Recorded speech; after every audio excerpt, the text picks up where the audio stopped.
નમસ્કાર દર્શક મિત્રો, હું જપન શાહ, કાનમ એક્સપ્રેસ ન્યૂઝમાં આપનું સ્વાગત છે. જોઈએ આજના મુખ્ય અને મહત્વના સમાચાર. સ્વમગનભાઈ બી સોલંકીની પુણ્યતિથિ નિમિત્તે વિવિધ કાર્યક્રમો થયા. નવયુગ વિદ્યાલય જંબુસરના આદ્ય સ્થાપક સ્વમગનભાઈ બી સોલંકીની 31મી પુણ્યતિથિ નિમિત્તે શ્રદ્ધાંજલિ કાર્યક્રમ, ધોની બ્લડ બેંકના સહયોગથી રક્તદાન કેમ્પનું આયોજન તથા જરૂરિયાતમંદ વિદ્યાર્થીઓને ધાબળાનું વિતરણ કરવામાં આવ્યું. આ સમગ્ર કાર્યક્રમનું આયોજન શાળાના ઉચ્ચતર માધ્યમિક શિક્ષક શ્રી ડી.એમ. મીરે કર્યું હતું અને શાળા પરિવારે સહકાર આપ્યો હતો.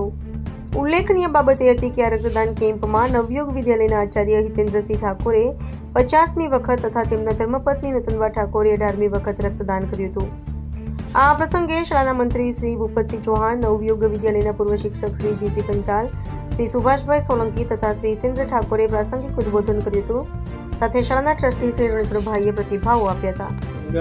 મગનભાઈ બી સોલંકી જંબુસરના પનોતા પુત્ર અને તેમની 31મી પુણ્યતિથિ નિમિત્તે આજ રોજ નવયુગ વિદ્યાલય જંબુસર ખાતે શ્રદ્ધા સુમનનો કાર્યક્રમ રાખવામાં આવ્યો હતો.